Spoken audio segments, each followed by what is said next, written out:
Hey guys, tonight we find ourselves standing at the edge of a life that feels far heavier than anyone else seems to notice. The air is still, the room is quiet, and your heart carries the kind of exhaustion that sleep alone cannot fix. It feels as though every door has closed, every answer has disappeared, and every tomorrow looks exactly like yesterday. If this were one of those dramatic survival stories, this would probably be the part where someone cheerfully announces, "You probably won't survive this." Thankfully, tonight's journey isn't about surviving wild animals or impossible mountains. It's about surviving the quiet storms that happen inside a human heart, which can sometimes feel even harder. So before you get comfortable, take a moment to like the video and subscribe, but only if you genuinely enjoy what I do here. And while you're settling in, let me know where you're listening from and what your local time is. It's always amazing to see people from different corners of the world sharing these peaceful nighttime moments together. Now, dim the lights, maybe turn on a fan for that soft background hum, and let's ease into tonight's journey together. You don't notice exactly when life begins to feel unbearably heavy. It never arrives with a loud announcement. Instead, it slips quietly into ordinary days, one disappointment at a time. You wake before sunrise, but not because you're eager to begin another day. Sleep leaves you early, chased away by thoughts that refuse to stay silent. The ceiling becomes familiar. The darkness becomes a companion. You wonder how something as invisible as worry can weigh so much. You remember a time when hope felt natural. Back then, tomorrow always carried possibility. You believed that difficult seasons eventually passed, that every storm found its end, and that every prayer somehow reached heaven. But lately, those beliefs feel distant. Every attempt seems to lead nowhere. Every plan falls apart. Every answer you hope for remains painfully absent. You keep smiling for others because that's what people expect. Friends ask how you're doing, and you answer with the simplest word in the language. "I'm fine." It becomes almost automatic. The strange thing about hidden struggles is that they often stay hidden because you become so skilled at carrying them quietly.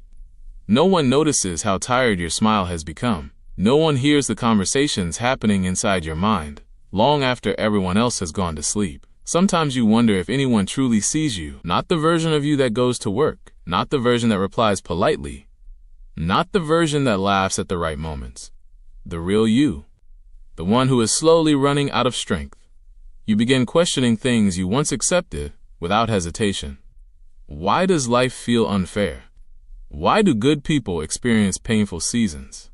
Why do prayers sometimes seem to disappear into silence? The questions multiply faster than the answers. Still, every morning arrives. You continue because stopping doesn't seem like an option. Bills still need paying.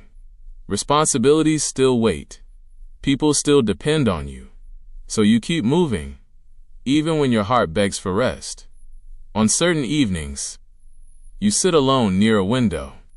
Outside, life continues as though nothing has changed. Cars pass by. Children laugh somewhere in the distance. The sky quietly changes colors as the sun disappears beyond the horizon. Everything seems normal, except inside you. Inside, it feels like standing in the middle of a storm that nobody else can see. You remember prayers you offered months ago. Some were whispered. Some were spoken through tears. Some never found words at all. You simply hoped that somehow God understood the language of silent hearts. Yet nothing appeared different. Or so it seemed. Hope becomes dangerous when disappointment repeats itself often enough. Eventually, protecting your heart starts feeling safer than expecting miracles. So your expectations become smaller. You stop asking for impossible things. Then you stop asking for big things. Eventually, you almost stop asking altogether. You still believe God exists. You just aren't sure. He still notices someone like you. That thought quietly settles into your heart. Not because you want it there, but because pain has a way of convincing people that silence means absence. It doesn't. But you don't know that yet. One evening, after another difficult day, you walk slowly through your home. Everything feels strangely familiar, yet strangely empty. You set your phone aside. The television stays off. Even music feels too loud. Silence fills the room. For the first time in a long while, you stop trying to distract yourself. You simply sit. Your breathing slows. Your thoughts continue racing, but your body grows still.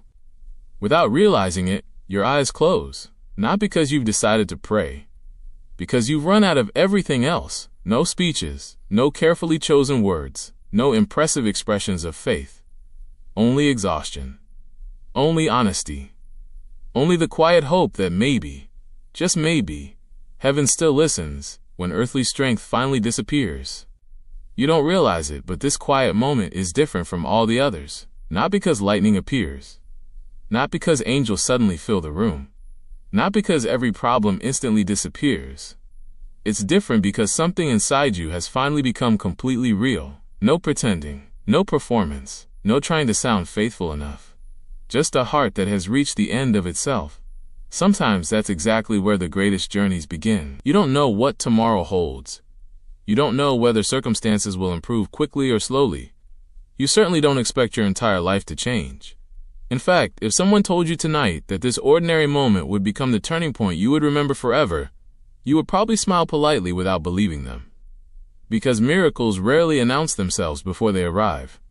They often begin looking exactly like ordinary evenings. Quiet, still, almost forgettable, almost. Yet somewhere beyond what your eyes can see, the first unseen movement has already begun, not around you, within you. And though nothing visible has changed, the story you believed was ending is quietly preparing to become something entirely different.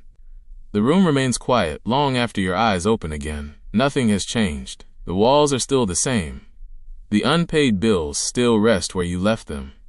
The silence still hangs in the air. If someone walked into your home at this exact moment, they would see nothing unusual. They would never guess that something deeply important has just happened. Because the most meaningful beginnings are often invisible. You sit there for another minute, unsure whether to say anything else. Part of you wonders if your prayer was enough. Another part wonders if it even mattered. Then a familiar thought slips quietly into your mind. What if nothing happens again?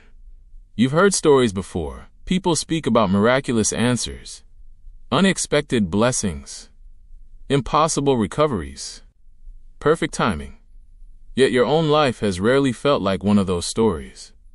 Instead, your journey has been ordinary, quiet, sometimes painfully slow. You stand and begin putting the room back in order. It's a simple habit, almost automatic. You fold a blanket, straighten a chair, wash the single cup sitting beside the sink. Small actions, small moments, small signs that life continues. Outside, the first birds begin singing. You pause for a moment. Funny, isn't it? Birds greet every sunrise without knowing what the day will bring.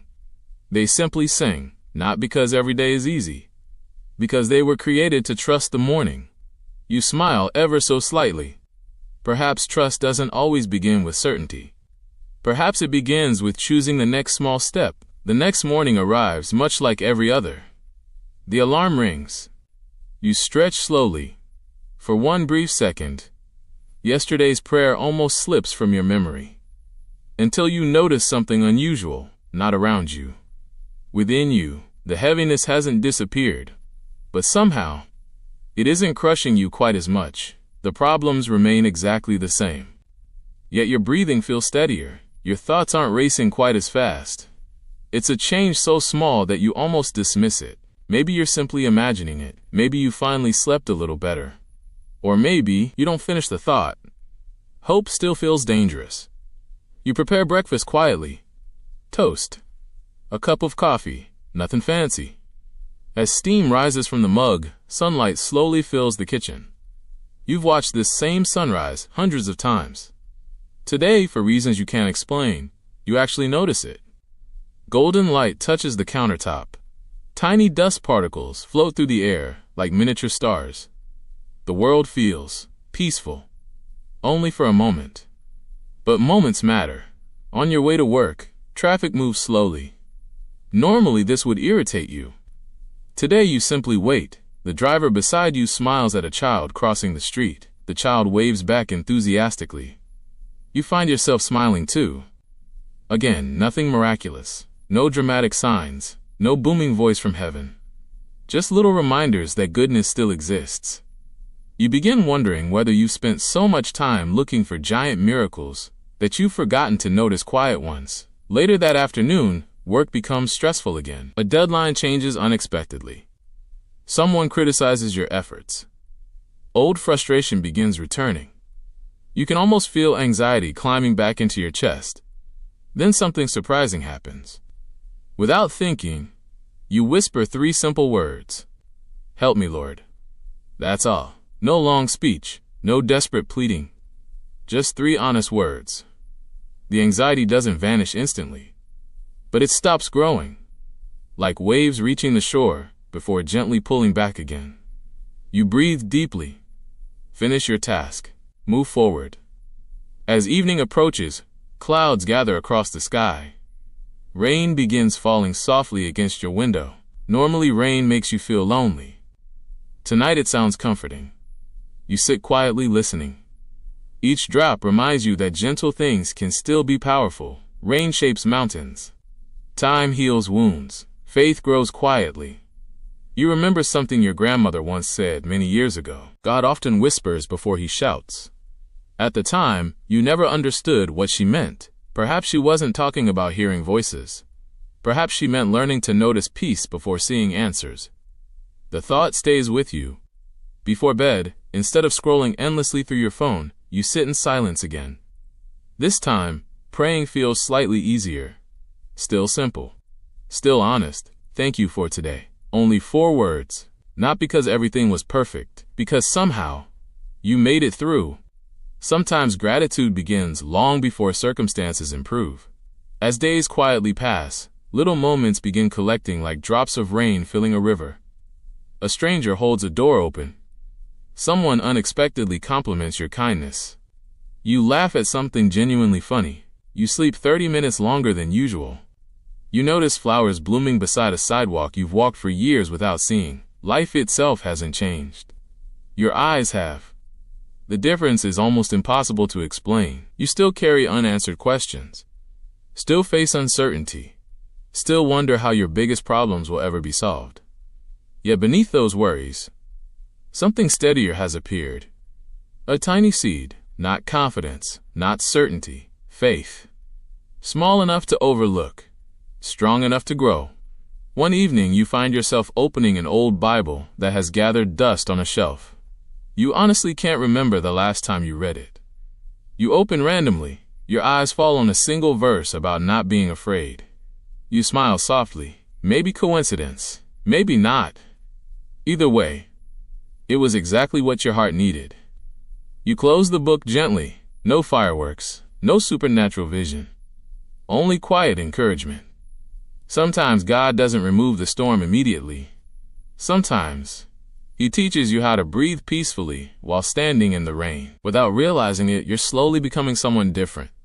Not because life has become easier, because you're no longer carrying it alone.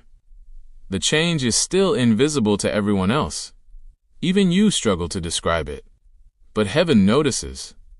And somewhere beyond what human eyes can see, doors you never imagined are already beginning to move. The following morning begins so quietly that you almost miss what is happening. Nothing dramatic interrupts your sleep. No brilliant light shines through your window. No mysterious voice calls your name. Instead, the alarm sounds at its usual time, and you open your eyes expecting another ordinary day. For a moment you simply lie there, listening. The ceiling looks exactly the same. The curtains sway gently in the breeze from the fan. Outside, birds greet another sunrise with cheerful confidence, as though every morning deserves a celebration. You sit up slowly. Without realizing it, your first thought is different. Not, how will I survive today? But, thank you for another morning. The words surprise even you. They arrive naturally, almost like breathing. Perhaps this is how hope returns, not with fireworks, with whispers. You prepare for work, just as you always do.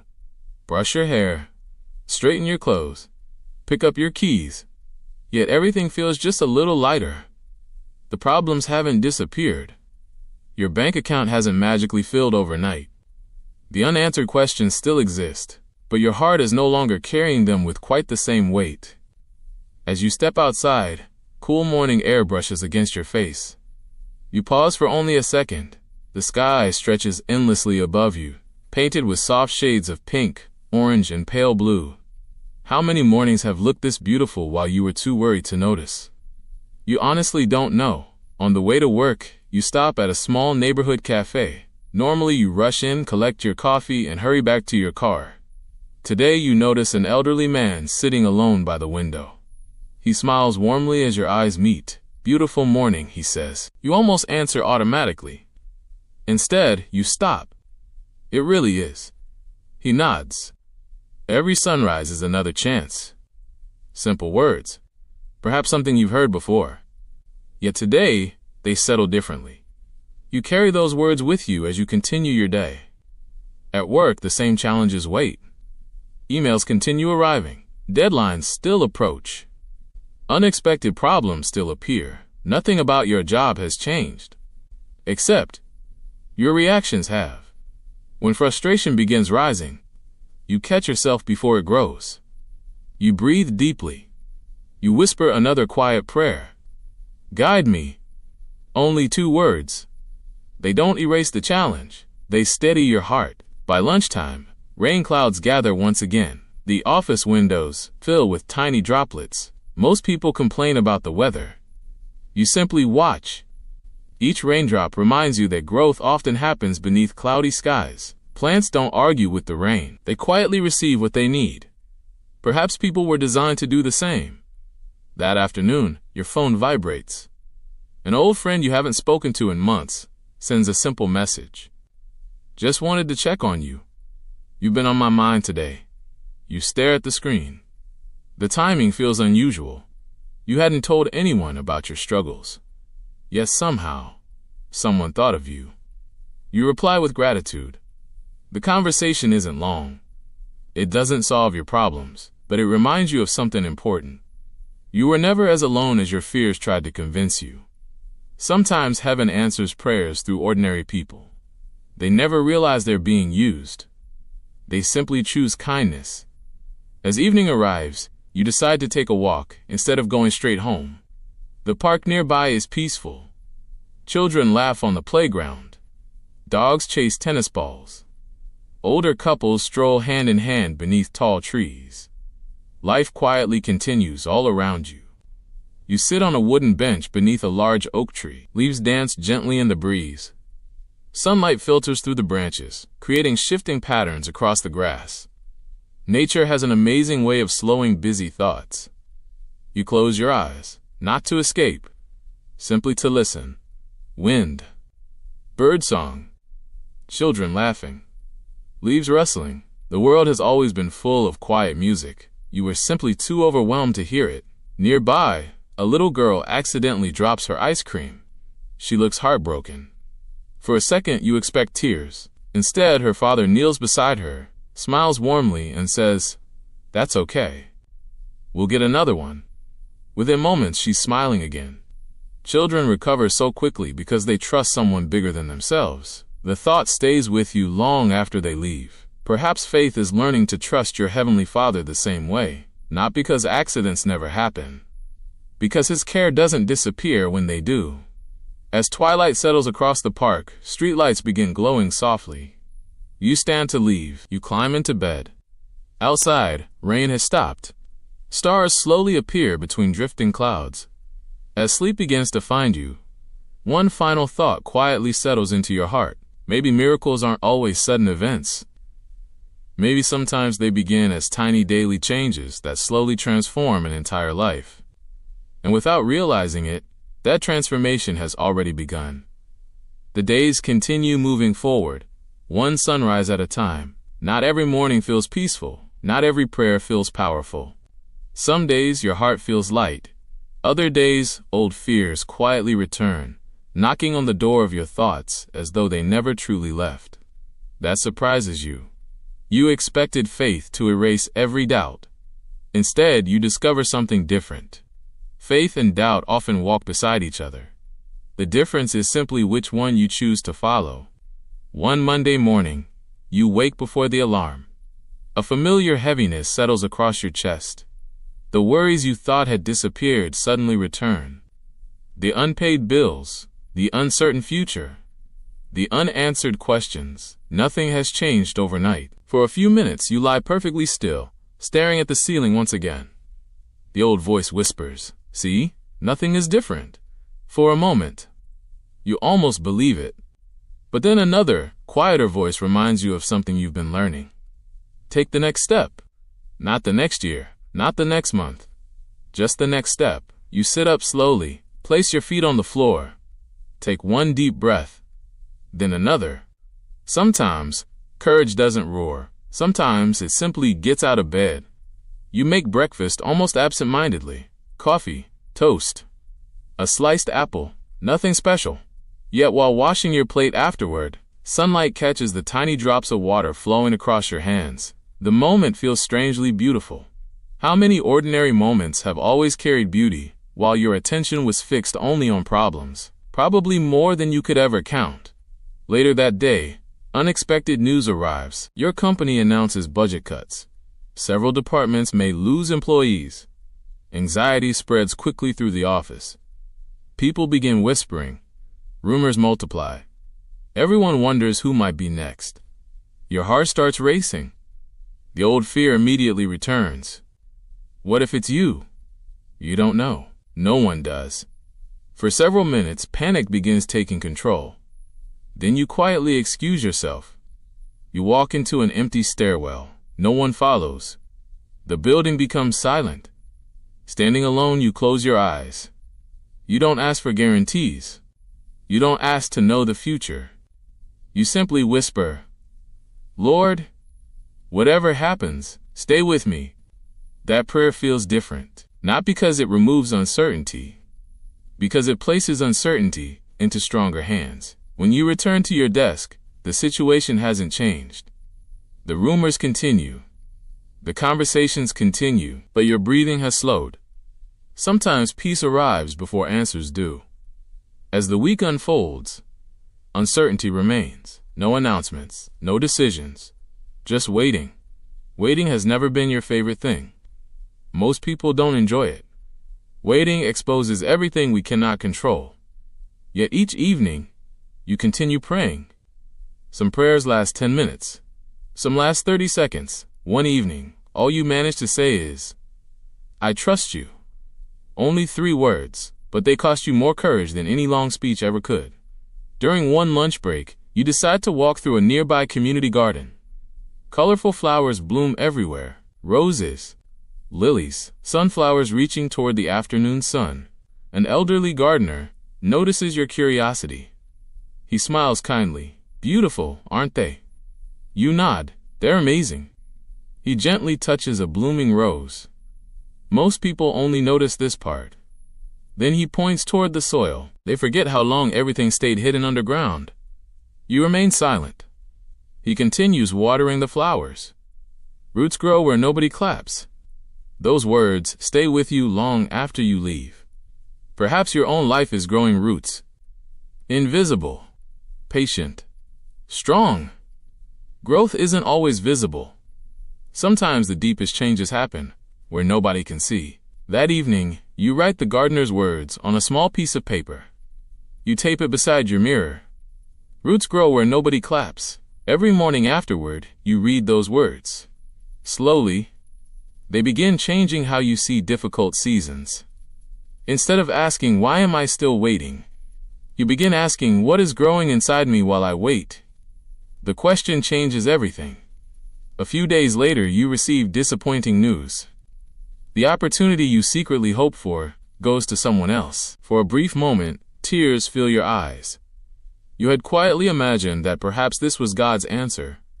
Apparently, it wasn't. The old disappointment tries returning. See? Prayer doesn't change anything. You sit alone in your car after work, hands resting on the steering wheel, silence filling every corner. This time, however, you don't stay there very long. Instead of giving up, you pray, not because you feel strong, because you've learned where strength comes from. You whisper, "I don't understand, but I still trust you." The words are difficult, honest, real. Somehow, after saying them, you feel lighter, not happy, not excited, simply steady. Faith isn't pretending disappointment doesn't hurt. Faith is believing God remains good even when life feels confusing. That night, rain falls again. Soft, gentle, steady. You sit beside your window with a warm blanket wrapped around your shoulders. Lightning flashes far in the distance. Thunder rolls softly across the sky. Storms have a strange way of reminding you that even powerful things eventually pass. None of them last forever. Neither will this season. Before going to bed, you glance once more at the small paper beside your mirror. Roots grow where nobody claps. You smile. Perhaps heaven has been doing far more than you realized. Not changing every circumstance, changing you. And maybe that is the greater miracle. Because a heart strengthened by faith can walk through storms that once would have completely broken it. You turn off the light. The room becomes quiet. Outside, rain continues falling. Inside, hope quietly continues growing. The following week begins with something you never expected. Not a miracle, not a dramatic breakthrough. Simply a phone call. Your phone rings during lunch. The number is unfamiliar. For a second, you almost ignore it. Lately, unknown numbers usually mean advertisements or surveys. Still, something nudges you to answer. Hello? A warm voice greets you. It's someone you met months ago at a community event. You barely remember the conversation. Yet somehow, they remembered you. I know this may sound unexpected, the caller says, but an opportunity opened this morning, and your name came to mind. You listen quietly. The opportunity isn't perfect. It isn't exactly what you've been praying for. In fact, it pays less than your current position. It requires extra hours, more responsibility, a longer commute. Part of you immediately begins listing reasons to decline. Another part quietly remembers something you've been learning. Not every open door looks impressive at first. You thank the caller, promise to think about it, then hang up. For the rest of the afternoon, your thoughts keep returning to the conversation. Why now? Why you? Why would someone remember a brief conversation from months ago? Questions fill your mind. That evening, instead of immediately asking friends for advice, you decide to do something different. You pray first. Not because prayer magically answers every decision, because you've learned that peace often arrives before clarity. You sit beside the same window where so many conversations with God have quietly begun. Outside, the sky glows with the deep colors of sunset. Orange, gold, purple. Each evening seems to paint a new masterpiece. You smile softly. Creation never appears worried about tomorrow. Trees simply grow. Birds simply fly. The stars appear exactly when they're supposed to. Everything follows its season. Perhaps people are invited to trust their seasons too. You close your eyes. Lord, if this opportunity is part of your plan, help me recognize it. And if it isn't, close the door gently. The prayer surprises you. Months ago, you would have begged for immediate success.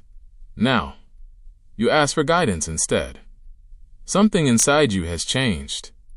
The next morning, you wake with unexpected peace, not certainty. Peace.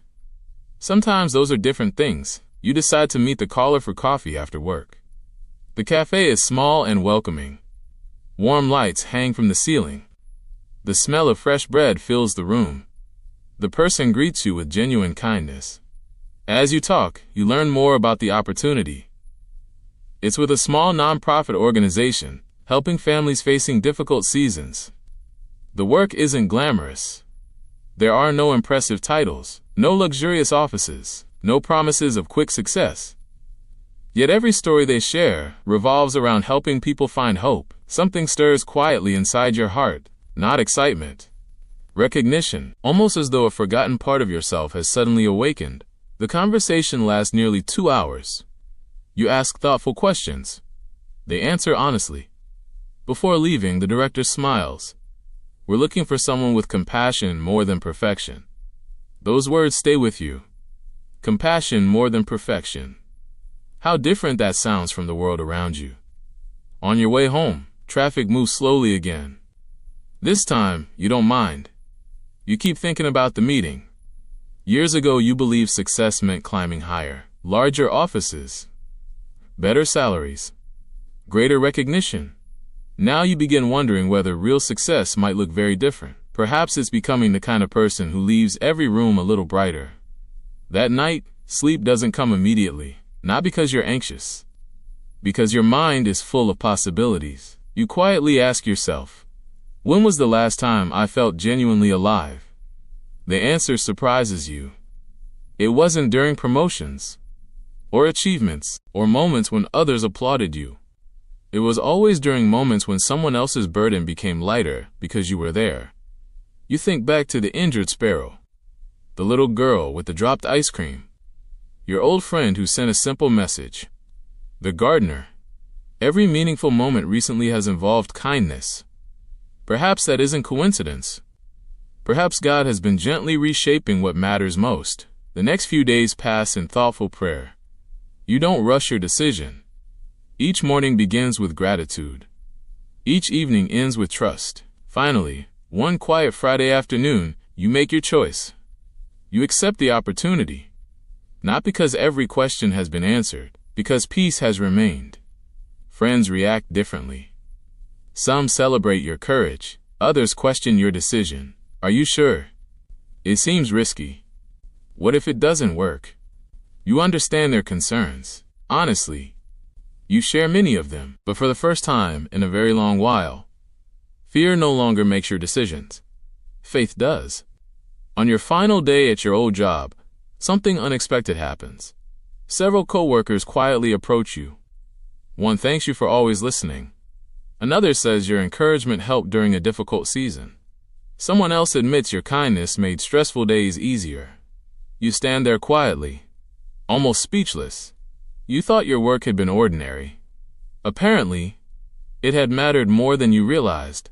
As you leave the building one last time, the setting sun stretches long golden shadows across the parking lot. You pause, looking back at the entrance. So many memories.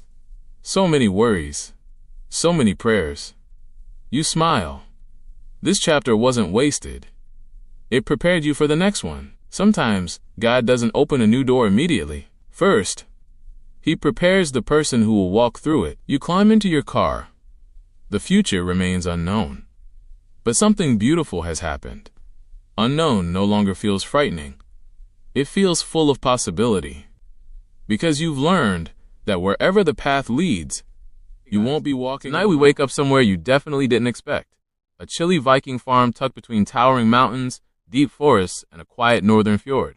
The air is so cold that every breath becomes a tiny cloud drifting into the pale morning light.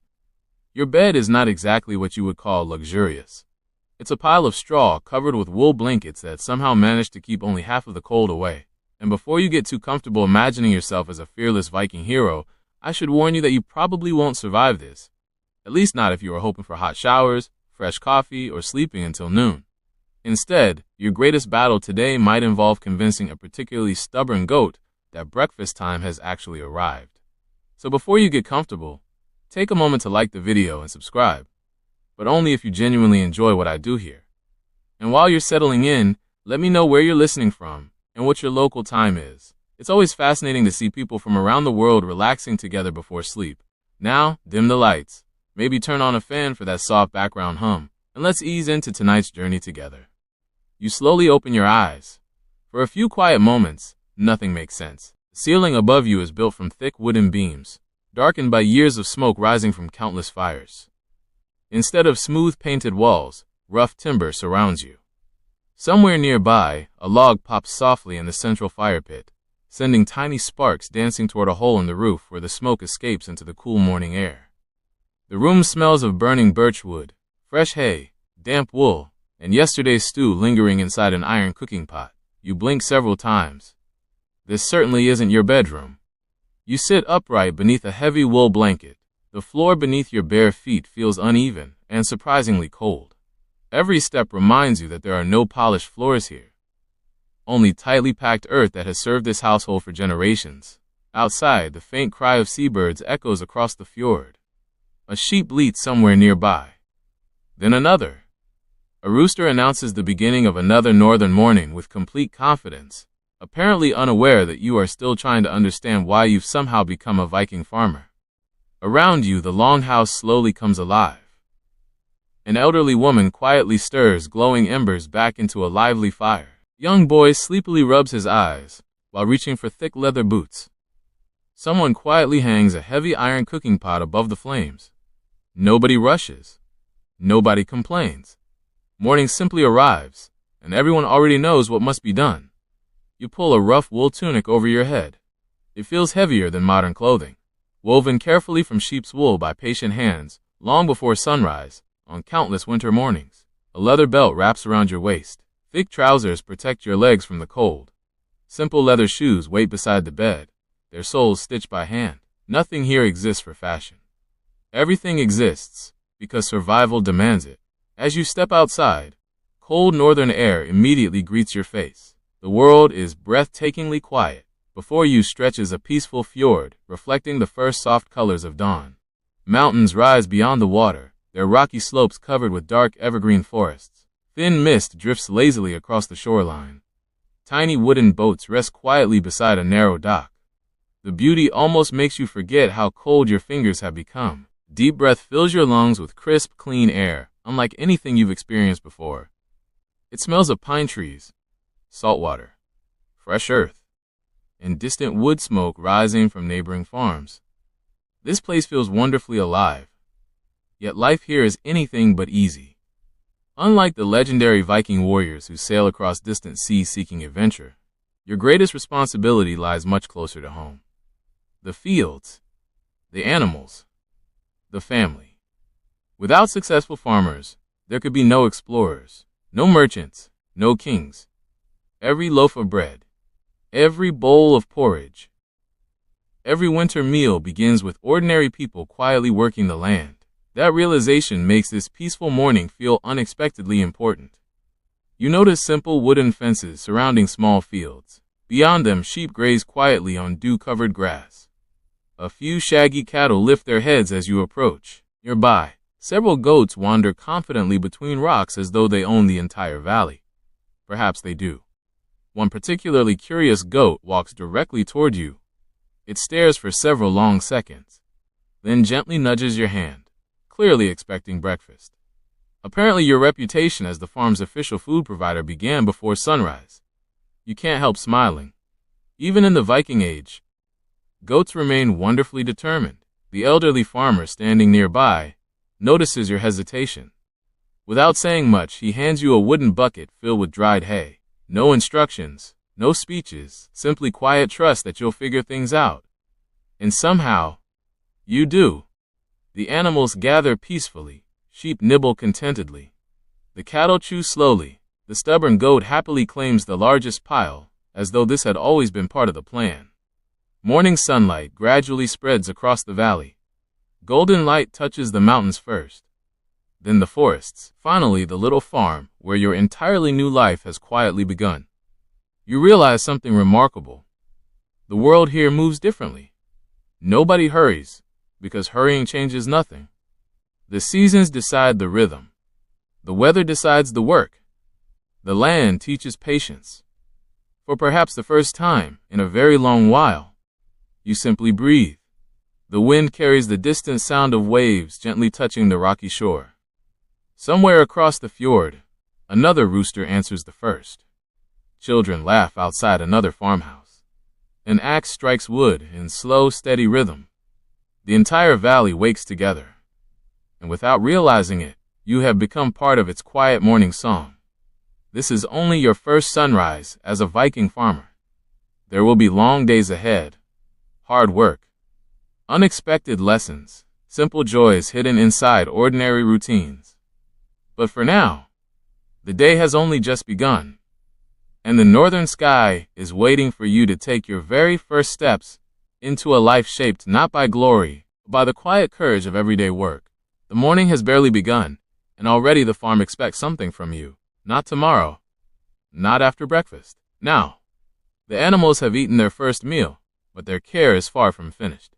A Viking farm follows its own quiet rhythm, and every task seems to lead naturally to the next. Nobody rings a bell to announce the schedule. The land itself keeps the time. You pick up two empty wooden buckets resting beside the longhouse door. Their smooth handles tell a story all by themselves. Hundreds of hands have carried them.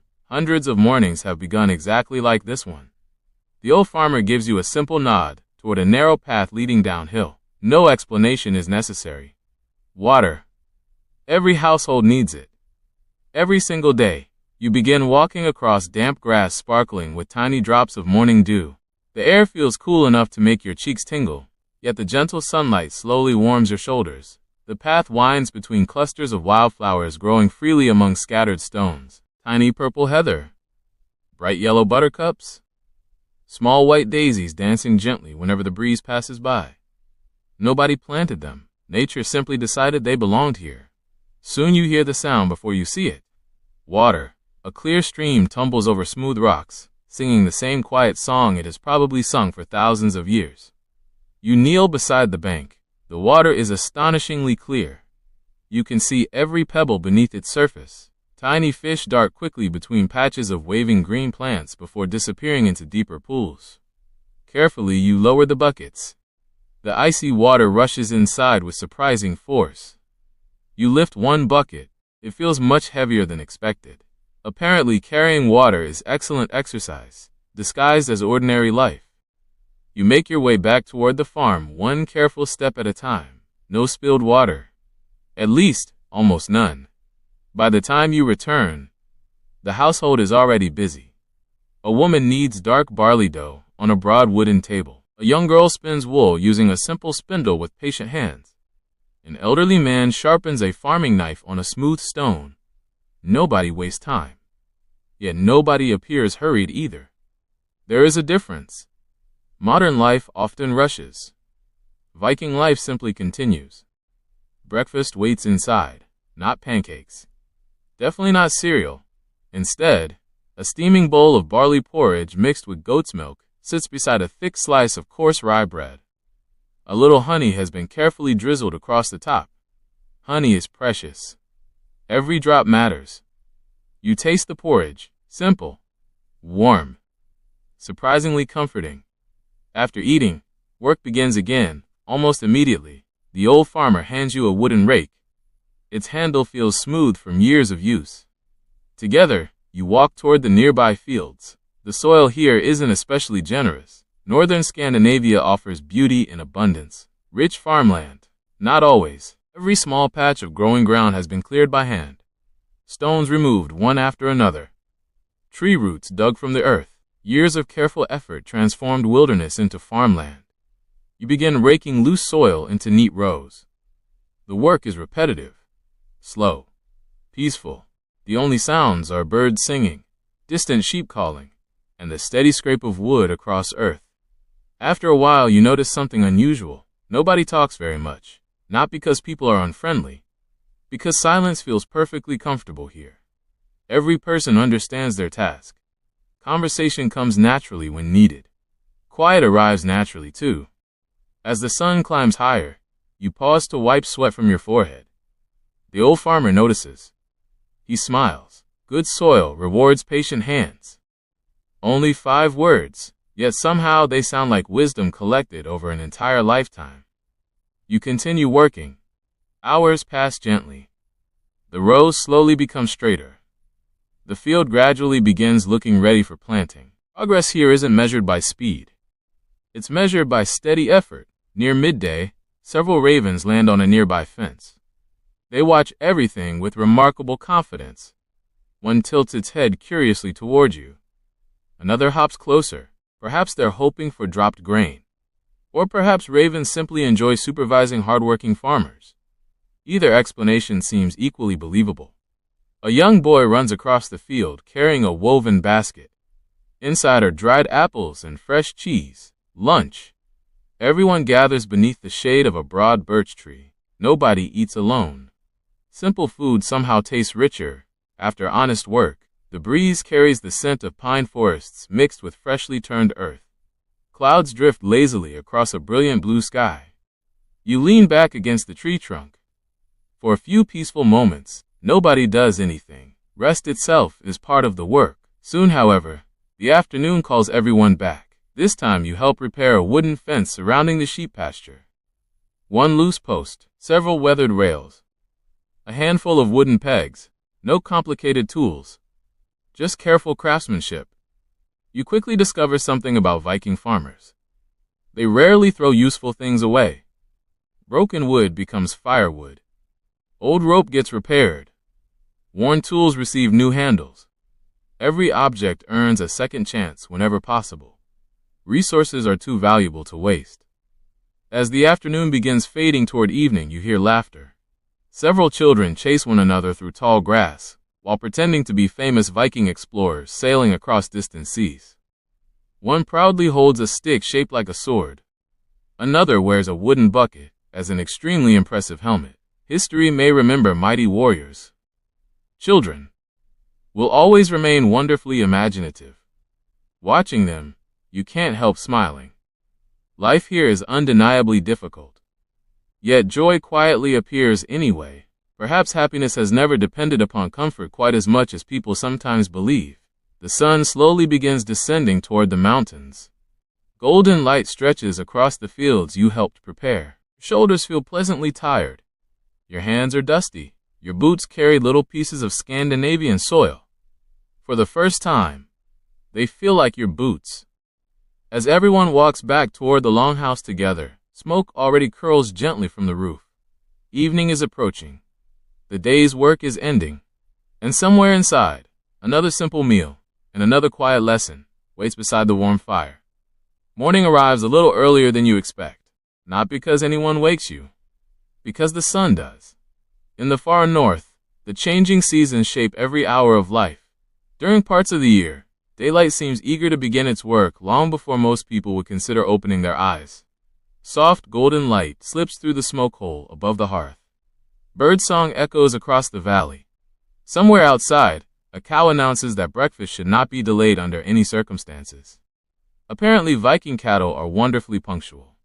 You smile as you sit up. The straw beneath your blanket already feels a little more familiar. Wooden walls no longer seem strange. Even the gentle smell of smoke lingering inside the longhouse has become strangely comforting. You're beginning to belong here. After another simple breakfast of porridge and fresh goat's milk, the old farmer quietly gestures toward the fields. Today will be different. Today is planting day. Every season has its most important moments. This is one of them. Without successful planting, there can be no successful harvest. Without harvest, winter becomes far more difficult. You walk across the damp fields while morning mist still clings to the ground. The earth feels cool beneath your boots. Nearby, several family members carry woven baskets filled with precious seeds. Each handful represents hope. Every grain matters. Unlike modern farming, there are no tractors waiting nearby, no engines, no machines humming across endless acres. Only people, wooden tools, patient hands, and trust that the land will respond. The old farmer kneels beside the freshly prepared soil. He picks up a small handful of barley seeds. Slowly, carefully, he scatters them across the earth, not too close together, not too far apart. Years of experience guide every movement. You follow his example. At first, your rhythm feels awkward. Too many seeds in one place. Too few in another. The old farmer quietly smiles.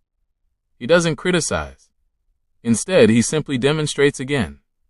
Sometimes the best teachers speak very little. They simply show you how. Soon your hands begin finding their own steady rhythm. Reach, scatter, step. Repeat. The pattern becomes almost peaceful. The breeze carries the scent of fresh soil mixed with nearby pine forests. Above, white clouds drift lazily across an endless blue sky. A pair of ravens circles high overhead. Perhaps even they are curious about this year's harvest. As the morning continues, you begin noticing just how carefully Viking farmers observe nature. No one checks a weather app. Instead, they study the wind, the clouds, the birds, the moisture in the soil, the behavior of animals. Generations of experience have taught them to read the landscape itself. The land speaks quietly. They have simply learned its language. Around midday, the sun grows pleasantly warm, not hot. Scandinavian summers are gentle companions, rather than harsh rulers. You pause to stretch your back. Planting may look simple. Your shoulders politely disagree. Nearby, children help collect stones from the field. Every rock removed today makes tomorrow's work a little easier. No task is considered too small. Everyone contributes. Even the youngest hands matter. One little boy proudly carries a stone no larger than an apple. He beams as though he's moved an entire mountain. The adults smile warmly. Nobody laughs at his effort. Every contribution deserves respect. Watching this, you realize something beautiful. A Viking farm survives because every person belongs, not because every person is equally strong, but because everyone offers what they can. As afternoon approaches, clouds drift across the sun. Cool breeze arrives from the fjord.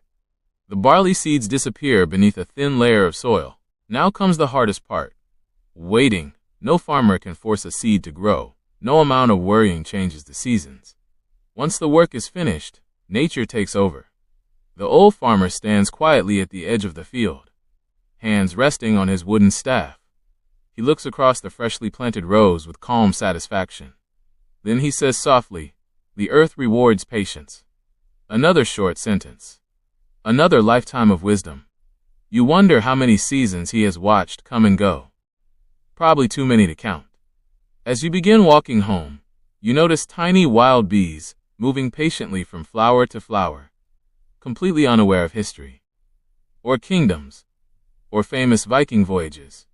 They simply continue their work, small, faithful, essential. The world depends on countless quiet workers, whose names history never records. Perhaps that's true for farmers too. That evening, a gentle rain begins falling.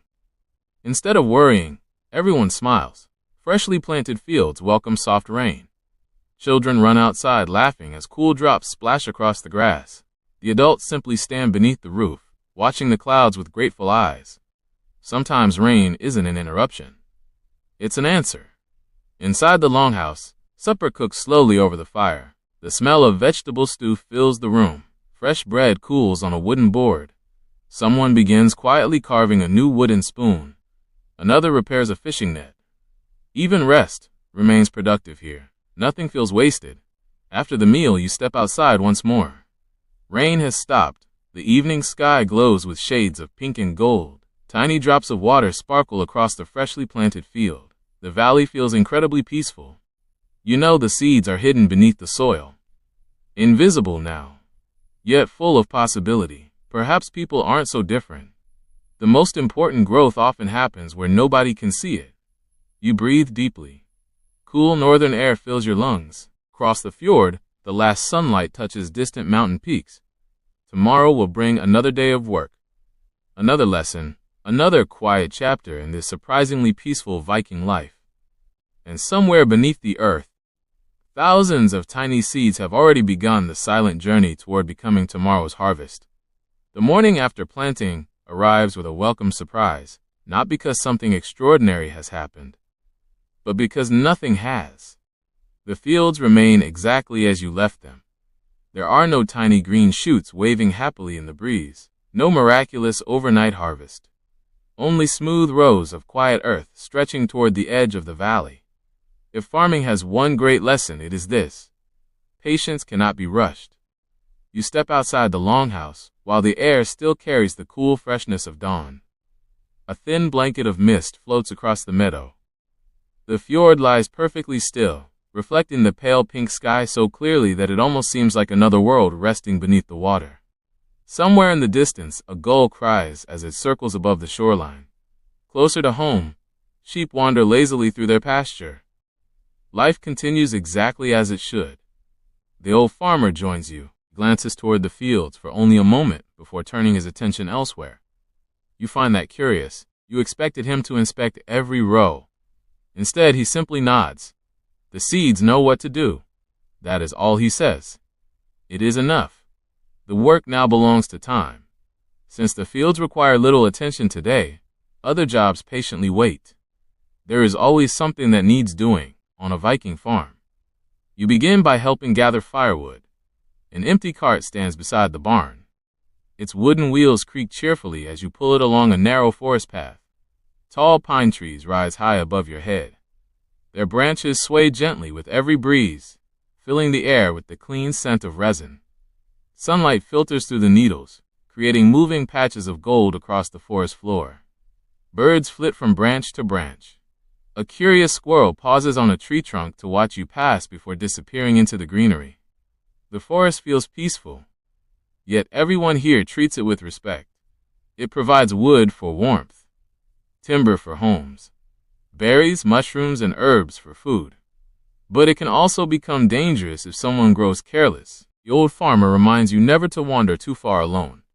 Not because monsters hide among the trees, but because nature deserves humility.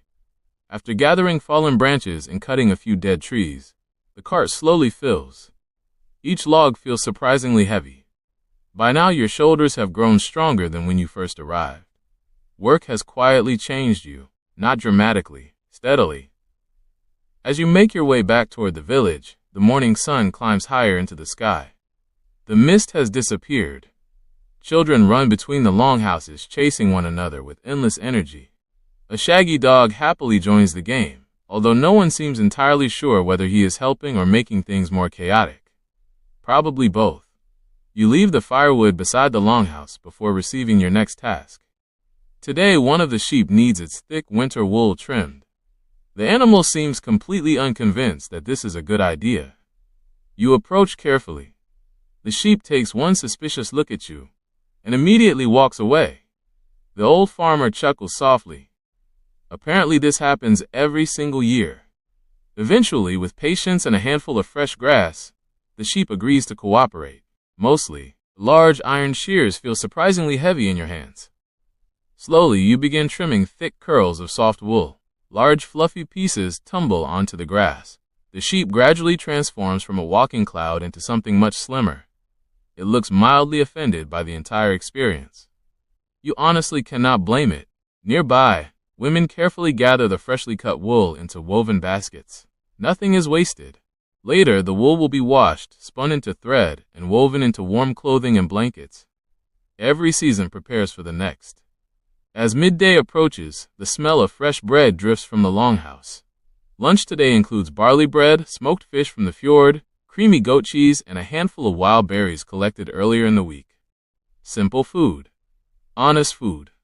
The kind that tastes better after meaningful work. During the meal, conversation flows quietly. One family discusses repairing a fishing boat. Another speaks about preparing fences before autumn.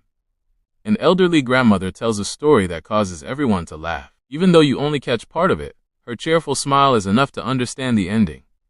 Some things need no translation. Laughter is one of them. The afternoon brings another lesson. This time, you accompany two neighbors to inspect the nearby beehives. The wooden hives sit in a sunny clearing, surrounded by colorful wildflowers. Hundreds of bees move calmly from blossom to blossom, busy, focused, completely uninterested in fame or recognition. The beekeeper smiles. They teach us every summer. You ask what he means. They work together. You watch quietly. Each bee performs a tiny task. None seems especially important alone. Together, they create honey. The same honey that sweetens your morning porridge. The same honey carefully treasured through long winters. Great things often begin with many small acts. As evening slowly approaches, you return to the farm carrying a small clay jar of fresh honey. Golden sunlight stretches across the valley once again. The barley fields remain quiet, patient, unchanged, at least on the surface. Beneath the soil, invisible roots are already beginning to grow. No one can see them. No one applauds them. Yet they matter more than anyone realizes. You stand beside the field for a long moment. The breeze moves gently through the grass. Far beyond the mountains, the sea glimmers beneath the fading sunlight. The world asks nothing more of you today. Only to notice it. Only to appreciate it. Only to understand that not every important change happens where human eyes can see. With that comforting thought, you turn toward the warm glow of the longhouse. The fire is already burning. Supper is nearly ready, and another peaceful Viking evening quietly welcomes you home. The days grow longer. You notice it almost by accident. One evening, after finishing the last of the chores, You look toward the western horizon, expecting darkness to arrive. Instead, the sun simply lingers. Golden light stretches across the valley as though it has no intention of leaving. This is one of the quiet wonders of the northern lands. Summer does not rush into the night. It lingers gently, giving farmers every possible hour to work before winter eventually returns. You begin waking before the rooster now, not because you must, because your body has quietly learned the rhythm of the farm. The longhouse is peaceful when you first step outside. A cool breeze drifts across the fjord. Morning mist hangs low over the fields. Somewhere in the forest, a cuckoo calls. The world feels wonderfully still. Your first task is checking the barley field. Not much has changed, at least not from a distance. But as you kneel beside one row, you notice something extraordinary. Tiny green shoots. Just a few, no taller than your finger.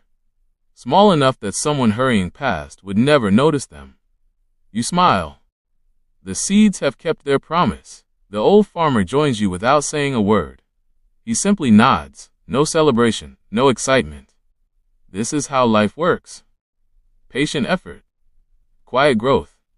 Steady rewards. You realize that Viking farmers rarely expect instant results. Nature has taught them better. Back at the longhouse, breakfast tastes especially satisfying today. Fresh bread, soft goat cheese, a little honey, cold spring water. Simple meals somehow become memorable when surrounded by meaningful work. Soon another task begins. Today, the fences surrounding the grazing fields need strengthening. Young calves have become increasingly adventurous. Apparently, they believe every fence exists merely as a polite suggestion. You and two neighbors carry freshly cut wooden posts toward the pasture. The work requires teamwork. One person digs, another holds each post upright, a third packs soil tightly around the base. Slowly, the new fence begins taking shape. No single person could finish it quickly alone. Together, the work feels surprisingly easy. As you pause for a drink of water, one neighbor points toward the fjord. A long, narrow boat glides peacefully across the water. Its carved dragon head catches the sunlight. Several sailors wave as they pass. Unlike the famous Viking raiders often described in stories, these men are merchants returning from nearby settlements. Their boat carries timber, wool, fish, and handcrafted tools. Trade keeps villages connected. Not every Viking journey ends in battle. Many end with fair bargains and friendly conversations. The sight reminds you that ordinary life fills far more pages of history than dramatic adventures ever could. Later that morning, you accompany a young shepherd leading sheep toward fresh grazing land. The flock moves slowly along a winding hillside path. Most sheep cooperate. Most. One particularly determined ram suddenly decides the opposite direction seems much more interesting.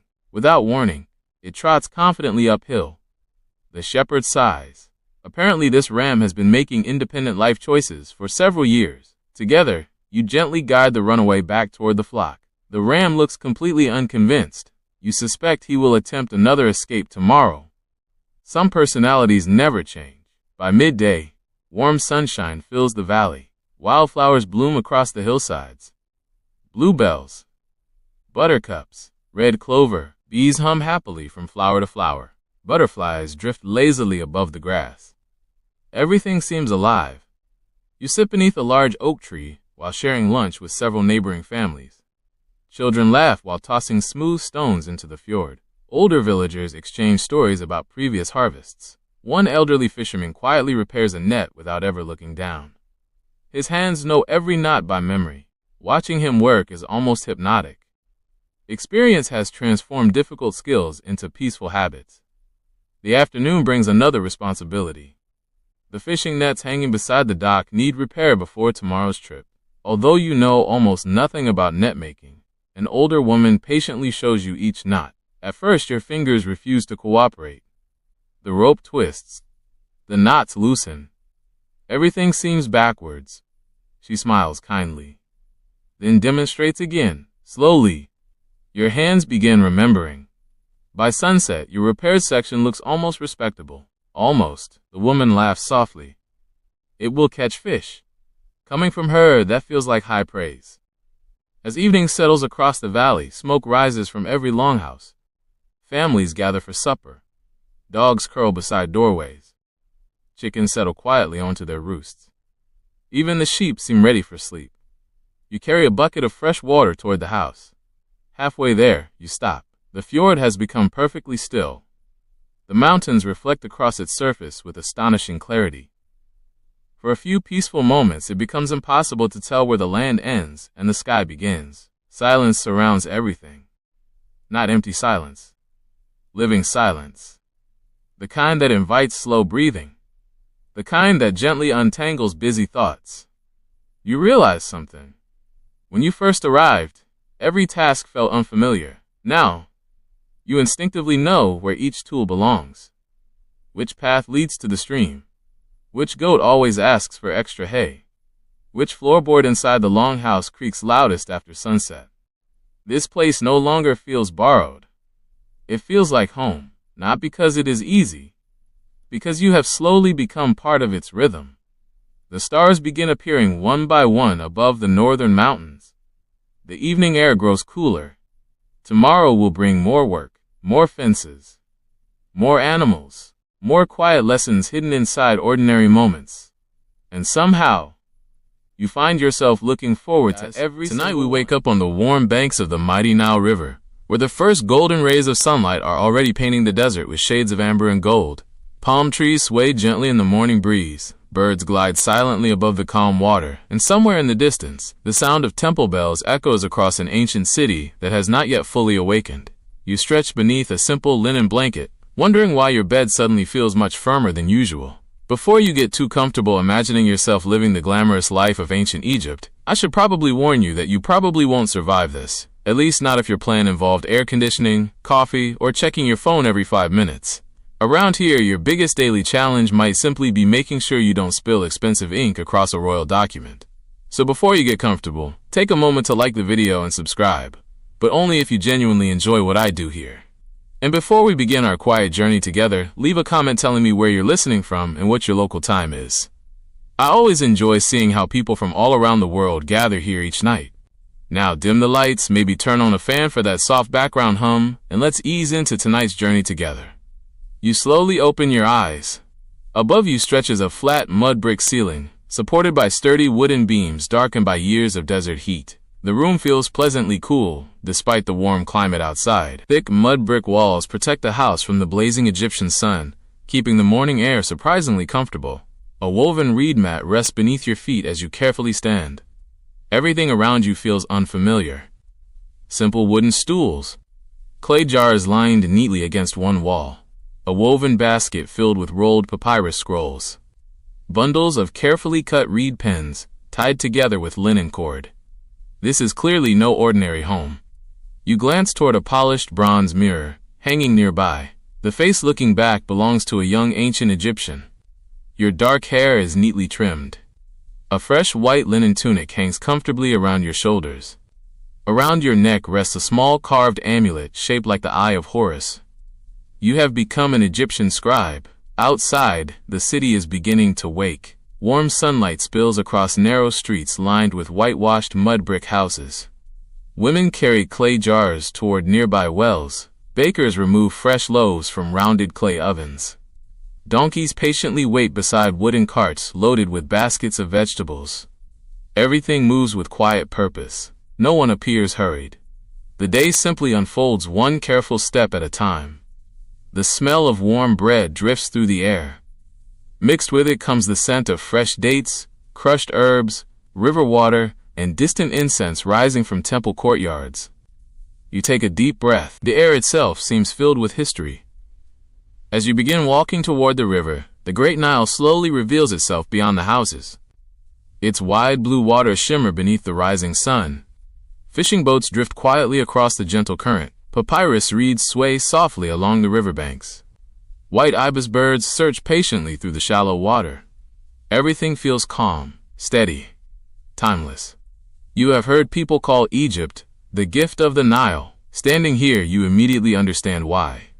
Without this river, there would be only endless desert stretching in every direction. With it, an entire civilization flourishes. Farmers already work nearby fields. Oxen pull simple wooden plows through dark, fertile soil left behind after the river's yearly floods. Children laugh while chasing one another along narrow irrigation canals. Fishermen carefully untangle their woven nets before another peaceful day on the water. Life begins early here.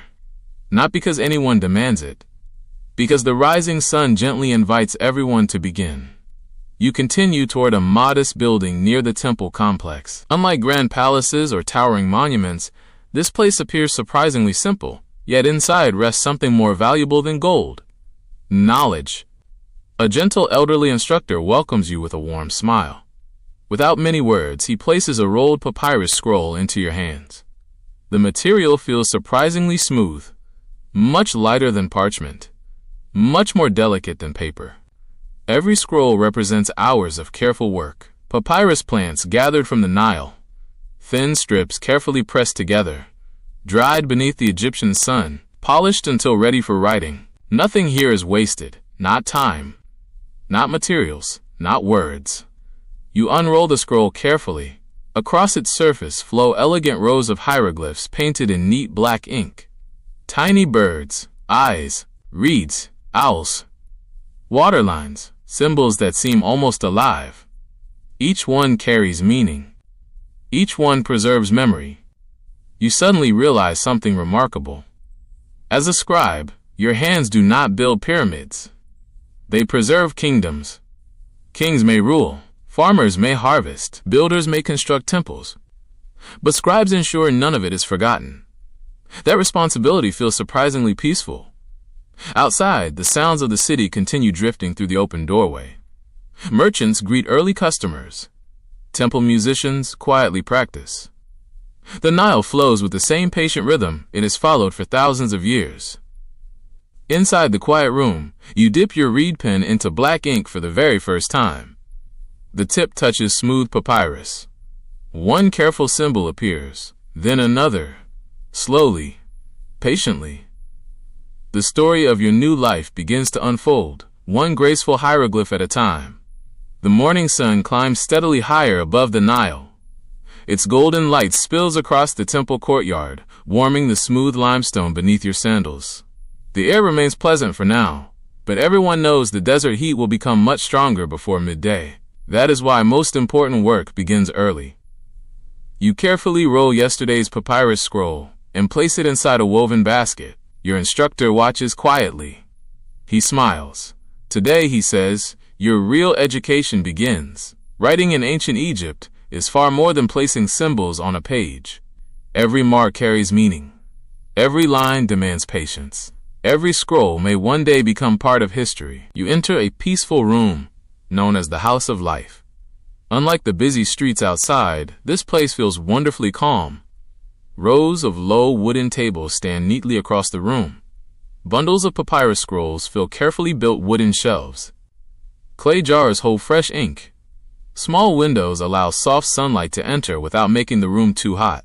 Several young students are already practicing. The only sounds are gentle scratching from reed pens gliding across papyrus. No one speaks loudly. Knowledge grows best in quiet places. Your instructor places a fresh sheet of papyrus before you. Beside it rests a smooth wooden palette holding two tiny wells. One contains black ink. The other contains bright red ink. Black will be used for ordinary writing. Red highlights important names, titles, or sacred words.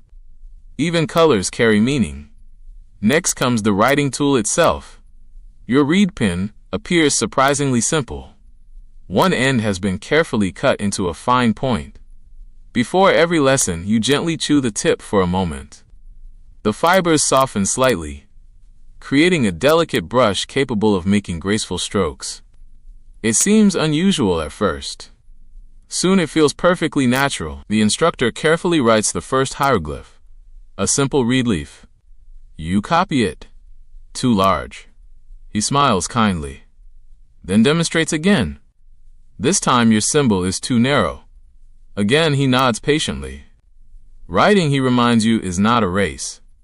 Beautiful work cannot be hurried. Slowly your hand relaxes. Each new symbol grows steadier than the last. A tiny owl. A flowing line of water. A seated man. A loaf of bread. At first they seem like drawings. Gradually you begin understanding something remarkable. These pictures are also sounds, ideas, stories, entire worlds hidden inside elegant symbols. Hours pass quietly. Outside, the city becomes busier. Merchants call politely from shaded market stalls. Donkeys carry baskets of vegetables through narrow streets. Children laugh somewhere beyond the temple walls. Inside the classroom, only peaceful concentration remains. Your instructor occasionally walks between the students. He never shouts. He simply pauses beside each scroll, offering gentle corrections. Sometimes he adjusts the angle of a pen. Sometimes the spacing between symbols. Small improvements, repeated patiently. During a short break, you step outside beneath the shade of a sycamore fig tree. Its broad branches provide welcome relief from the strengthening sun. Nearby, several older scribes discuss recent harvest records. Another carefully copies an important legal document. One elderly scribe has spent nearly the entire morning restoring a damaged scroll. Every movement feels deliberate.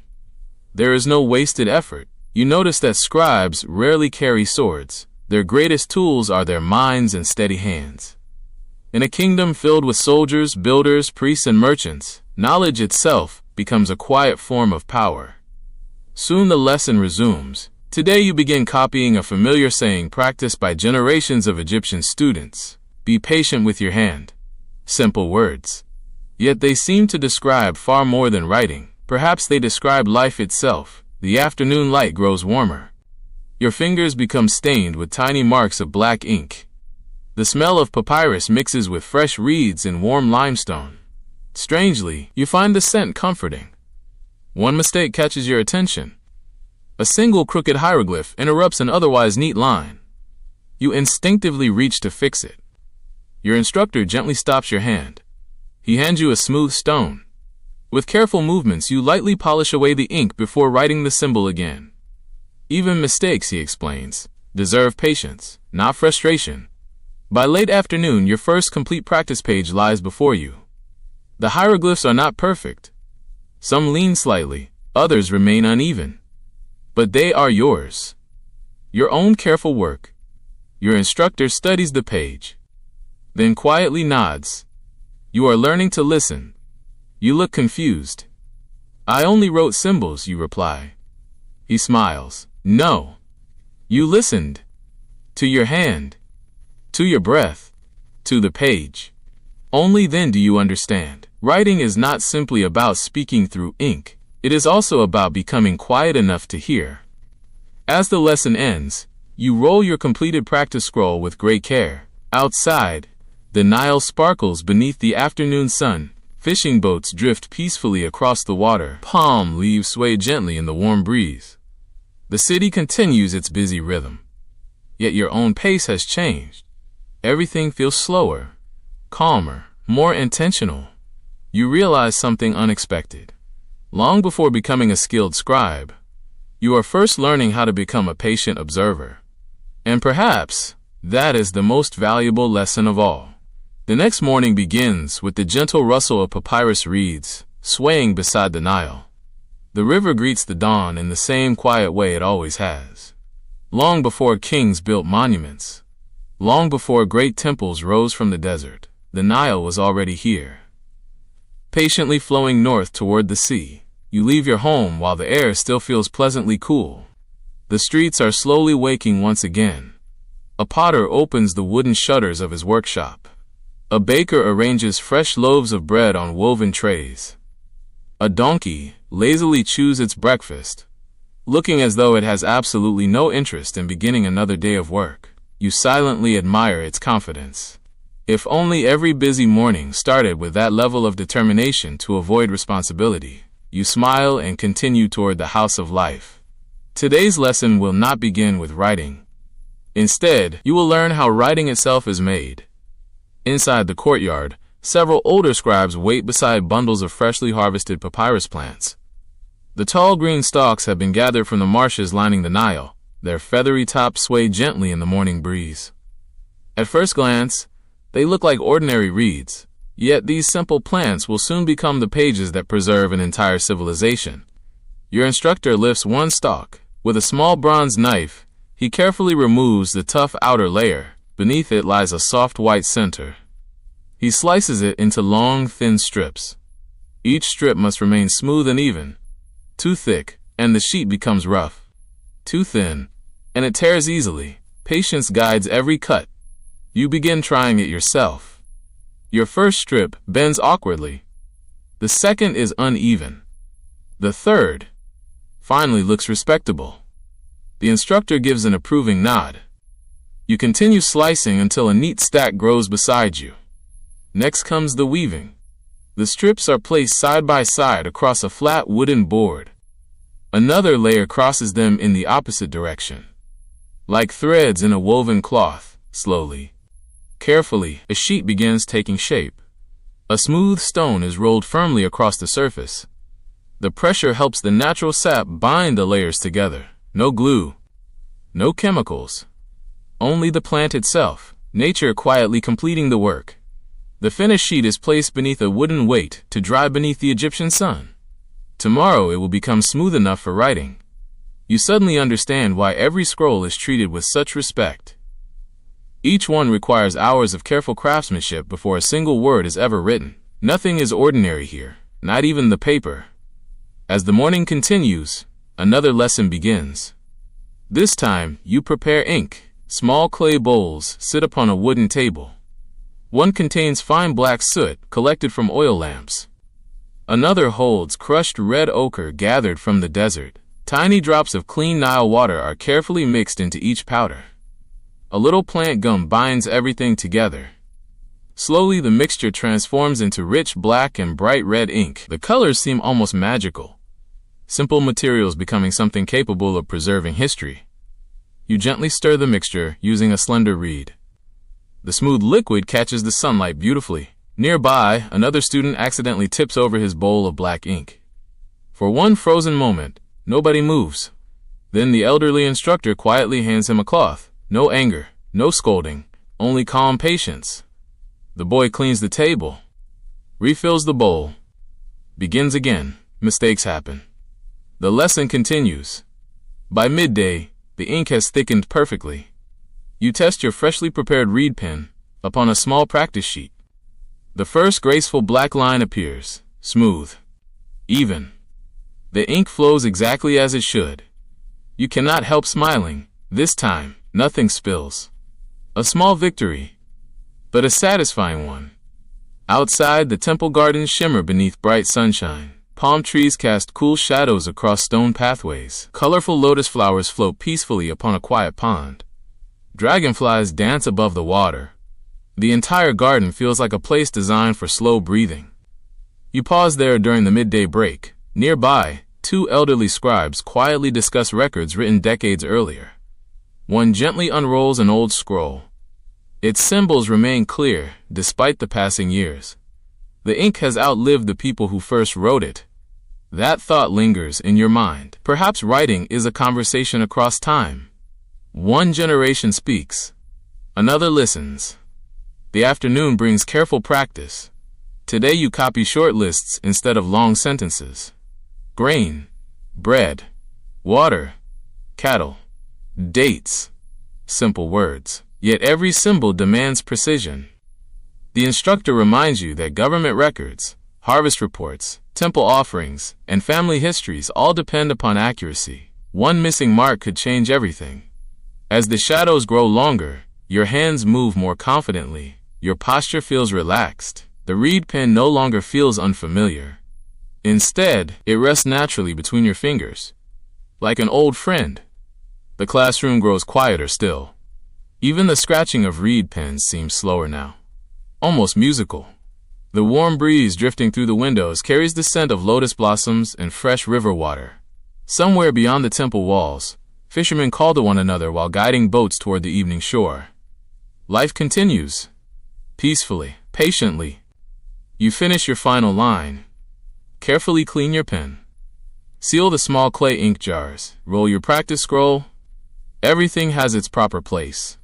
Order itself becomes part of learning. As you step outside, the lowering sun paints the sandstone temples with glowing shades of gold. The Nile reflects the evening light like polished bronze. You realize that today you did not simply learn how to prepare papyrus and ink. You learned that even the simplest tools deserve care. Because when treated with patience, simple tools can preserve extraordinary stories, including, perhaps, your own. The following morning arrives wrapped in soft golden light. The Nile reflects the sunrise like polished glass, barely disturbed except for the gentle wake of a fishing boat drifting toward the opposite shore. A cool breeze carries the scent of fresh water, lotus blossoms, and damp earth. You have begun to recognize these familiar smells. Only a few days ago they seemed wonderfully strange. Now, they simply smell like morning. You leave your small home, carrying a neatly rolled papyrus scroll beneath your arm. Your reed pens rest safely inside a woven case. The small clay ink jars have been carefully sealed. Nothing rattles. Nothing spills.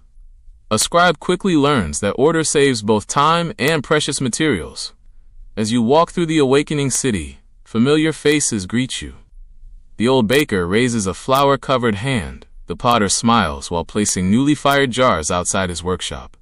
Children chase one another between narrow streets before their own lessons begin. Even the sleepy donkey from yesterday appears to have accepted that work is, unfortunately, unavoidable. He still looks mildly disappointed about it. You cannot entirely blame him. Soon the towering walls of the temple rise before you. Massive stone columns painted with bright colors reach toward the clear blue sky. Carved hieroglyphs cover nearly every surface. Birds, kings, gods, flowing rivers, sacred symbols. The temple itself seems like an enormous book written in stone. Today, however, your destination lies just beyond the main sanctuary, the House of Life. Here, knowledge is treated with the same care as gold. Inside, the familiar quiet welcomes you. Sunlight filters gently through high windows. The smell of fresh papyrus fills the cool rooms. Rows of carefully organized scrolls rest upon wooden shelves. Some contain tax records. Others preserve poems, medical knowledge, religious hymns, royal decrees, astronomical observations.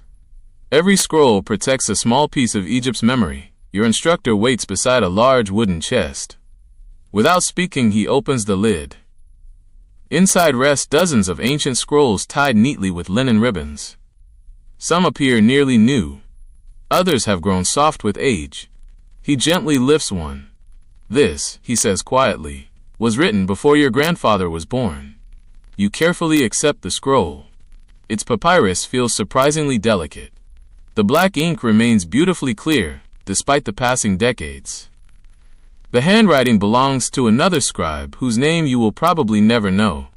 Yet his careful work still speaks. You suddenly realize something extraordinary. A scribe can outlive himself through his writing. His voice remains long after his footsteps disappear. The instructor smiles as if he knows exactly what you are thinking. Our hands grow old, he says.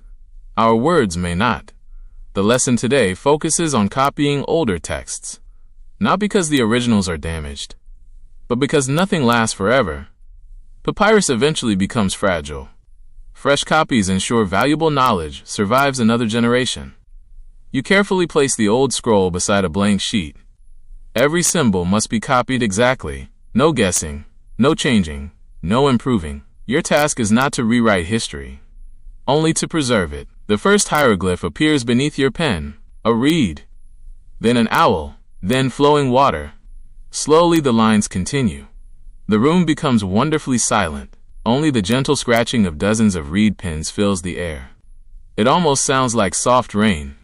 Hours pass peacefully. Occasionally another student quietly asks a question. An instructor gently answers. Then silence returns. No one rushes. Good writing welcomes patience. Around midday, you take a short break in the temple courtyard. A reflecting pool lies at its center. White lotus flowers float peacefully upon the still water. Small fish swim lazily beneath broad green leaves. Priests walk quietly between shaded pathways carrying offerings of bread, fruit, and fragrant incense. The entire temple seems to breathe slowly. Even the pigeons perched upon the stone walls appear unusually calm. You sit beneath the shade of a date palm. Nearby, Two experienced scribes quietly debate the meaning of a faded hieroglyph, not arguing, simply discussing, searching carefully for the most accurate answer. Truth matters here. Precision matters. Knowledge deserves humility. Soon you return to your writing table. The afternoon lesson introduces something new. Organization. Every scroll must be labeled. Every record stored correctly. Without order, even the greatest library becomes useless. You help place finished scrolls into carefully marked wooden compartments. Harvest records, temple accounts, royal correspondence, medical texts, poetry, legal documents. Each has its rightful place. The system feels surprisingly modern. Knowledge is only valuable if people can find it again. As the day continues, your instructor pauses beside your completed copy. He studies every line carefully. Finally, he compares it with the original. Not a single symbol is missing. He gives a slow nod. Excellent. Only one word. Yet somehow it feels more rewarding than the loudest applause. Before leaving, you carefully return the ancient scroll to its linen wrapping. You imagine the unknown scribe who first created it. Perhaps he sat exactly where you are sitting now. Perhaps he also wondered whether anyone in the future would ever read his work. Today, you did. As evening settles over the Nile, you step outside carrying your own freshly copied scroll. The warm breeze gently stirs the palm leaves overhead. Golden sunlight bathes the temple walls one final time before slowly fading into dusk. You realize that today you did far more than copy words. You became one small link in a chain stretching across centuries, a quiet guardian of memory. And tomorrow, the story will continue. The sun rises a little earlier today. Soft golden light spreads across the Nile before most of the city has awakened, turning the quiet water into a ribbon of shimmering bronze. A gentle breeze carries the cool scent of the river through the streets, promising another warm day ahead. You wake before the birds finish their morning songs. It no longer feels unusual. Your body has quietly adapted to the rhythm of ancient Egypt. You fold your linen blanket neatly, wash your hands in cool water poured from a clay jar. Gather your reed pens. Check your ink. Roll your papyrus. Everything has its place. Everything has its purpose. Outside, the city slowly comes to life. A woman sweeps the doorway of her home with a bundle of palm fibers. A fisherman carries freshly repaired nets toward the river. Goats wander lazily through a narrow alley, somehow managing to look both completely lost and absolutely confident at the same time.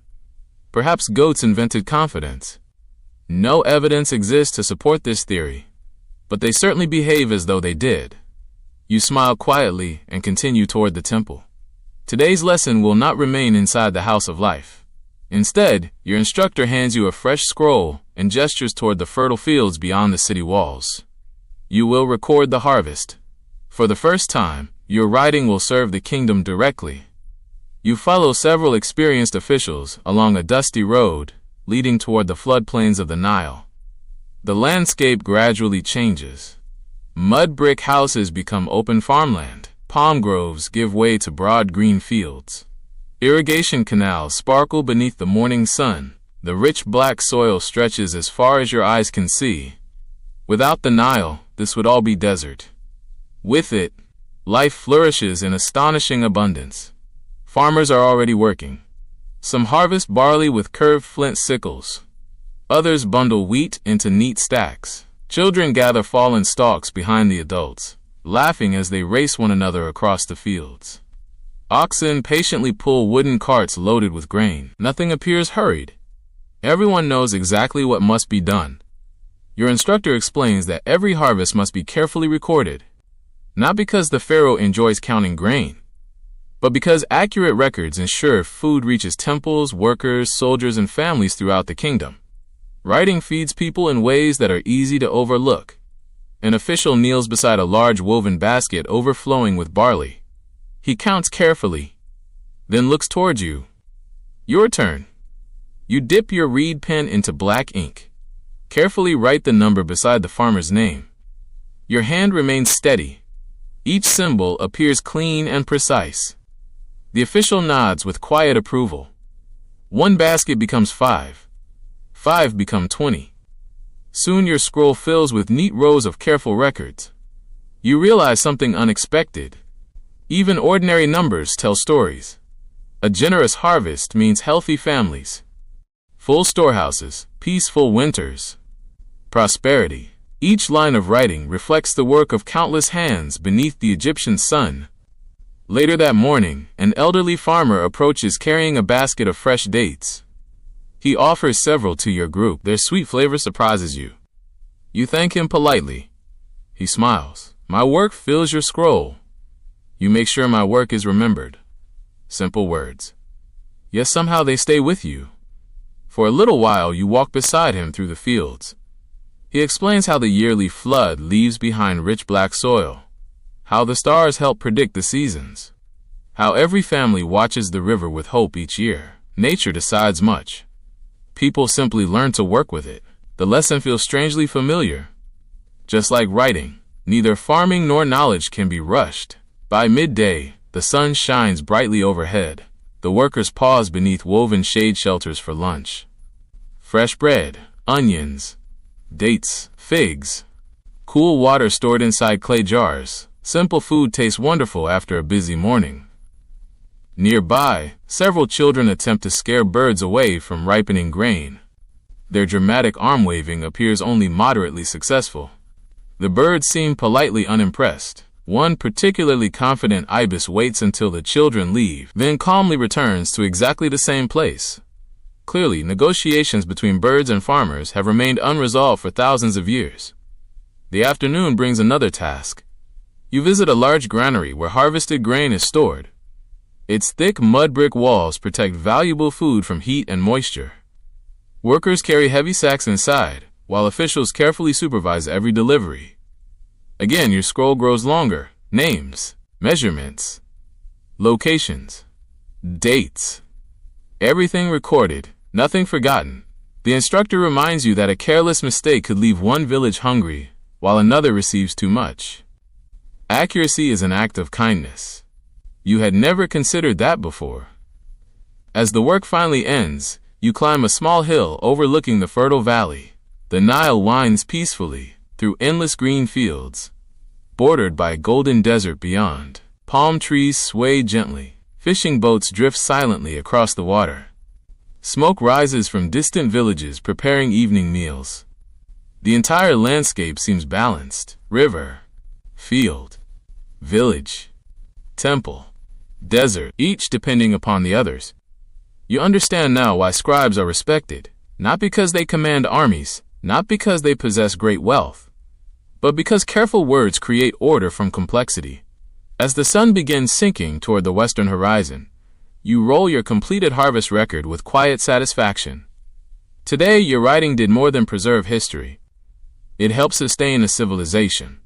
And tomorrow, a new page will be waiting. The morning arrives with a different feeling. The air is heavier, not unpleasant, simply full, as though the land itself is quietly waiting for something important. You step outside before sunrise, and immediately notice that the Nile seems higher than it did only a few days ago. The water moves gently against the riverbank, carrying tiny leaves and reeds downstream. Several fishermen stand silently watching the current. They do not seem worried. In fact, they appear hopeful. Your instructor joins you beside the river. Without speaking, he points toward the water. The Nile is beginning its gift. You have heard those words before. Today, you finally understand what they mean. Far to the south, seasonal rains have fallen for weeks beyond lands you will never see. Those distant storms slowly feed the great river. Months later, the water arrives here. The Nile rises, not as a violent flood, but as a patient visitor returning each year. Without it, Egypt could not exist. You walk along the riverbank together. Farmers inspect small canals leading toward their fields. Some strengthen low mud walls. Others prepare wooden gates that will guide fresh water into the farmland. No one fights against the river. Instead, they welcome it. The instructor explains that generations of Egyptians have learned the same lesson. Nature is strongest. Wisdom comes from working with it, not against it. Soon you arrive at a small measuring structure built beside the river. Stone steps disappear into the water below. Marks carved into the walls record different water levels. This is a nilometer, one of the kingdom's most important tools. You carefully record today's water level on your scroll. The numbers may seem ordinary, yet they help predict the coming harvest. If the water rises too little, the crops may fail. If it rises too much, homes and fields could be damaged. A balanced flood brings prosperity. Even the river teaches moderation. As the sun climbs higher, workers begin opening narrow irrigation channels. Fresh Nile water slowly spreads across nearby fields. The rich black earth eagerly drinks every drop. Children happily splash through the shallow canals until their parents gently remind them that helping comes before playing. The children nod seriously, then immediately begin laughing again. Some traditions never change. Nearby, an elderly farmer kneels to scoop a handful of damp soil. He smiles. "This," he says, "is where bread begins." Such a simple sentence. Yet it contains an entire civilization. Bread begins with water. Water begins with the Nile. The Nile begins with distant rains. Everything is connected. Your scroll gradually fills with careful observations. Water levels, field conditions, canal openings, farmer reports. Nothing dramatic, yet every detail matters. By late morning, the warm sun reflects brilliantly from the flooded fields. The landscape almost resembles countless tiny mirrors stretching toward the horizon. White egrets walk gracefully through the shallow water searching for insects. Frogs leap between reeds. Dragonflies dart through the humid air. Life appears everywhere. The flood nourishes far more than crops. During the midday meal, you sit beneath a cluster of date palms overlooking the canals. Today's lunch is wonderfully simple. Fresh bread, soft cheese, dates, cool water. A young farmer asks whether scribes ever become tired of writing numbers. You laugh softly.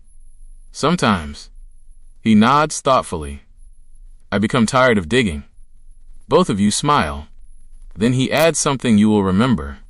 But tomorrow, we begin again. Perhaps that is the quiet secret shared by every profession. Builders, farmers, scribes, fishermen.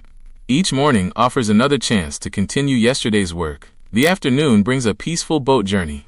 A small wooden riverboat glides silently through one of the larger irrigation canals. You accompany two officials inspecting smaller farming villages. The water moves slowly beneath the boat. Palm trees cast long reflections across the surface. Along the banks, women wash linen garments while children wave happily as you pass. Several fishermen lift woven nets filled with shimmering silver fish. Everything feels calm, orderly, balanced. The farther you travel, the more clearly you understand how deeply the Nile shapes every part of Egyptian life. Villages grow beside it. Fields depend upon it. Trade follows it. Stories travel along it. Even time itself seems measured by its yearly flood. As evening approaches, you return to the temple. Before storing today's scroll, your instructor reviews each carefully written observation. He smiles with quiet satisfaction. You are beginning to notice small things. You pause. Were they always there? He nods. Yes. You simply had not learned to see them. Those words remain with you as you step outside. The setting sun transforms the flooded fields into glowing sheets of gold. Birds fly home across the brilliant sky. The Nile continues its endless journey northward. Patient, steady, unhurried. Just like the lessons it quietly teaches everyone fortunate enough to live beside its banks. You stand there for one final moment before walking home. The evening breeze carries the cool scent of fresh river water. Somewhere nearby, temple bells ring softly. Tomorrow, the Nile will still be flowing, and so will your story.